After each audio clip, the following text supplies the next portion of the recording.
سلامونه خوږو دوستانو، هیله مند یم چې روغ جوړ او صحتمند به یاست. زه نورالدین علم دوست یم چې د مشال کورس د انګلیسي ژبې د زده کړې په موخه دا د نن بیا ستاسو په خدمت کې حاضر شوی یم. هیله مند یم چې تاسو به هم د مشال کورس د 21مې برخې درس په صحیح ډول نوټ او حافظې ته سپارلی وي. راځو نن د 22مې برخې درس ته ادامه ورکوو. راسره پاتې شئ. خوږو دوستانو، د درس له شروع نه مخکې یوه یادونه باید وکوم.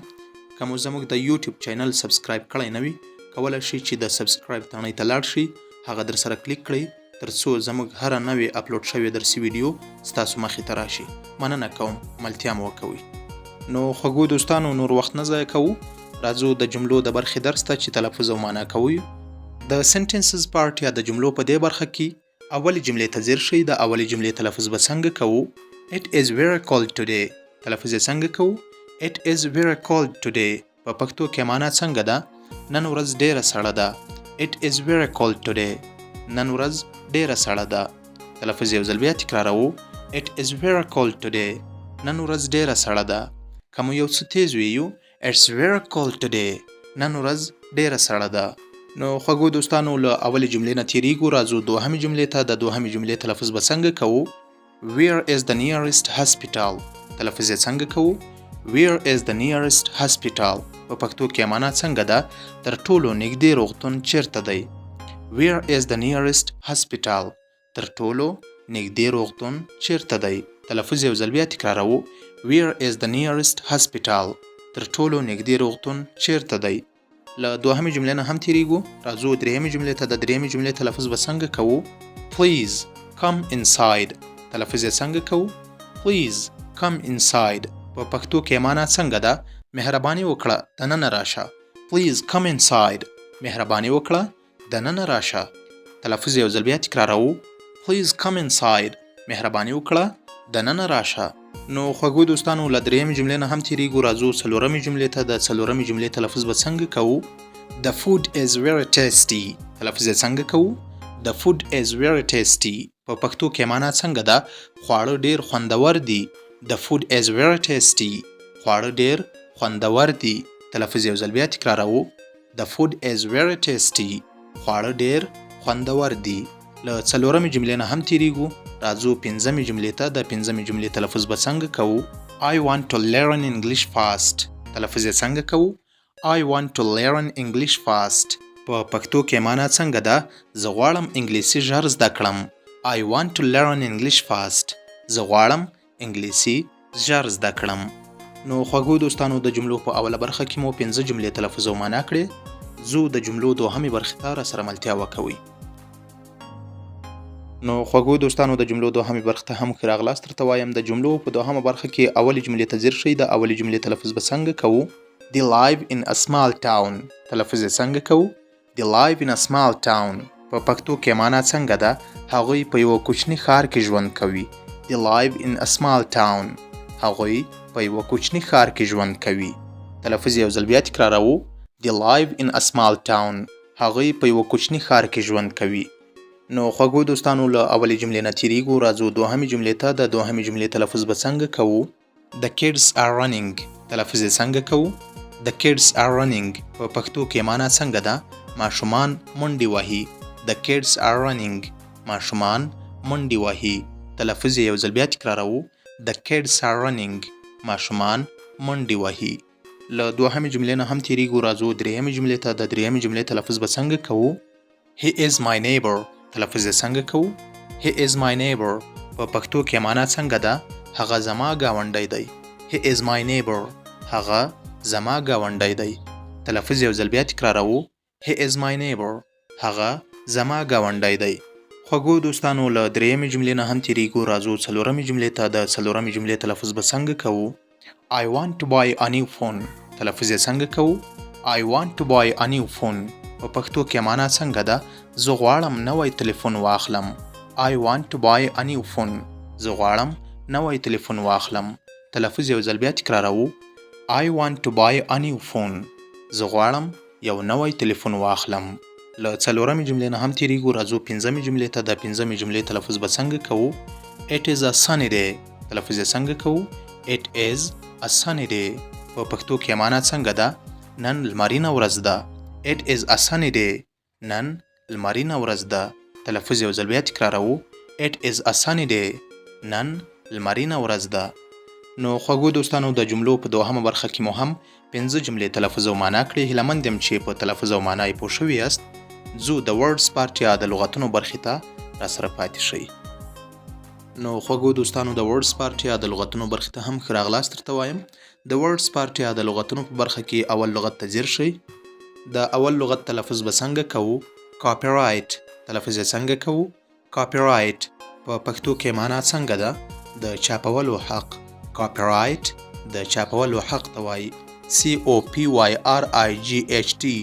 کاپی رایټ د چاپولو حق ته وایي. له اول لغت نه تیریږو، راځو دوهم لغت ته. د دوهم لغت تلفظ به څنګه کوو؟ ګرینډ. تلفظ یې څنګه کوو؟ ګرینډ. په پښتو کې معنا څنګه ده؟ ستر یا مشر. GRAND. ګرینډ د ستر یا مشر په معنا ده. له دوهم لغت نه هم تیریږو، راځو دریم لغت ته. د دریم لغت تلفظ به څنګه کوو؟ ډاونلوډ. تلفظ یې څنګه کوو؟ ډاونلوډ. په پښتو کې معنا څنګه ده؟ ښکته کول. DOWNLOAD. ډاونلوډ د ښکته کولو په معنا ده. خوږو دوستانو له دریم لغت نه هم تیریږو، راځو څلورم لغت ته. د څلورم لغت تلفظ به څنګه کوو؟ ریسلینګ. تلفظ یې څنګه کوو؟ ریسلینګ. په پښتو کې معنا څنګه ده؟ غیږ یا پهلواني. WRESTLING. ریسلینګ د پهلواني یا غیږ نیونې په معنا ده. له څلورم لغت نه هم تیریږو، راځو پنځم لغت ته. د پنځم لغت تلفظ به څنګه کوو؟ هاوند. تلفظ یې څنګه کوو؟ هاوند. په پښتو کې معنا څنګه ده؟ تازي یا ښکاري سپی. HOUND. هاوند د تازي یا ښکاري سپي په معنا ده. خوږو دوستانو د لغتونو په برخه کې مو 5 لغتونه تلفظ او معنا کړل. هیله مند یم چې په تلفظ او معنا یې پوه شوي یاست. ځو دغه دوهم لاین ته چې شپږم لغت په تلفظ او معنا کوو ملتیا مو وکوئ. نو خوږو دوستانو د ورډز پارت یا د لغتونو په برخه کې شپږم لغت ته ځیر شئ. د شپږم لغت تلفظ به څنګه کوو؟ ډرافټ. تلفظ یې څنګه کوو؟ ډرافټ. په پښتو کې معنا څنګه ده؟ حواله کول. DRAFT. ډرافټ د حواله کولو په معنا ده. له شپږم لغت نه هم تیریږو، راځو اووم لغت ته. د اووم لغت تلفظ به څنګه کوو؟ کلچر.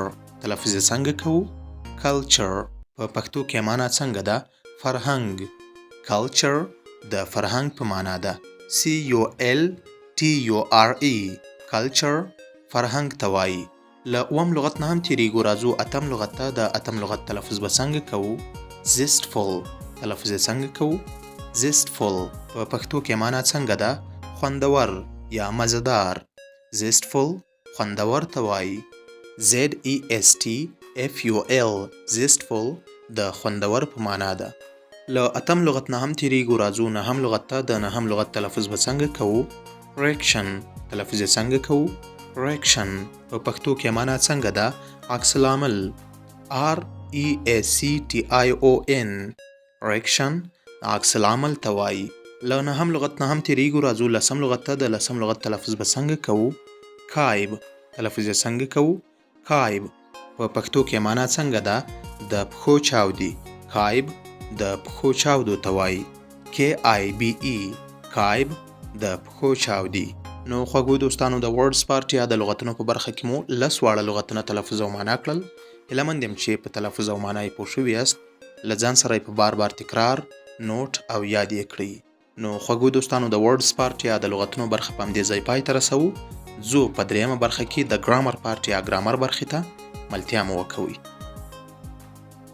نو خوږو دوستانو د ګرامر پارت یا ګرامر برخې ته هم ښه راغلاست درته وایم. د ګرامر پارت یا ګرامر په برخه کې نن میټریل ناون یا مادي اسم تلفظ او معنا کوو. چې میټریل ناون یا مادي اسم څه ته وایي؟ راځو لومړی په انګلیسي ژبه تلفظ او معنا کوو. میټریل ناون. A noun which refers to the substance from which the other noun are made is called material noun. خوږو دوستانو تلفظ یو ځل بیا تکراروو. توجه مو غواړم. A noun which refers to the substance from which the other nouns are made is called material noun. Example: gold, wood, copper, plastic, steel and silver. په پښتو کې معنا څنګه کوو؟ مادي اسم هغه موادو ته ترجیح یا غوره والی ورکوي کومو موادو څخه چې نور اسمونه جوړیږي. مثالونه یې طلا، لرګی، مس، پلاستیک، فولاد او سپین زر. خوږو دوستانو د میټریل ناون یا مادي اسم تلفظ یو ځل بیا تکراروو ترڅو ښه پرې وپوهیږئ. A noun which refers to the substance from which the other nouns are made is called material noun. For the example, gold, wood, copper, plastic, steel and silver. مادي اسم هغه موادو ته ترجیح یا غوره ورکوي کومو موادو څخه چې نور اسمونه جوړیږي. مثالونه یې طلا، لرګی، مس، پلاستیک، فولاد او سپین زر. نو خوږو دوستانو د ګرامر پارت یا ګرامر په برخه کې مو نن تاسو ته د میټریل ناون یا مادي اسم تعریف راخیستی و. هیله مند یم چې په تلفظ او معنا یې پوه شوي یاست. له ځان سره یې نوټ، یاد او که وخت در سره وي د مشال کورس کومې تدریسي ویډیوګانې چې موږ په یوټیوب چینل کې اپلوډ کړي دي کولی شئ چې خپلو نږدې ملګرو او یا په سوشل میډیا کې خپلو ګډونوالو ته شیر کړئ ترڅو هغه هم راشي چې د انګلیسي ژبې د زده کړې په موخه تر ډیره بلدتیا ترلاسه کړي. او یوه خبره د یادونې وړ ده چې له تاسو نه هم یوه نړۍ مننه کوم چې زموږ سره یاست او د مشال کورس تدریسي ویډیوګانې راسره تعقیبوئ. تاسو هم که زموږ د یوټیوب چینل مو سبسکرایب کړی نه وي کولی شئ چې د سبسکرایب تڼۍ ته لاړ شئ، هغه در سره کلیک کړئ ترڅو زموږ نورې نوې اپلوډ شوې ویډیوګانې ستاسو مخې ته راشي. کور مو ودان، خوشحال اوسئ. هر چیرته چې یاست لوی الله جل جلاله ته مو سپارم. د خدای په امان.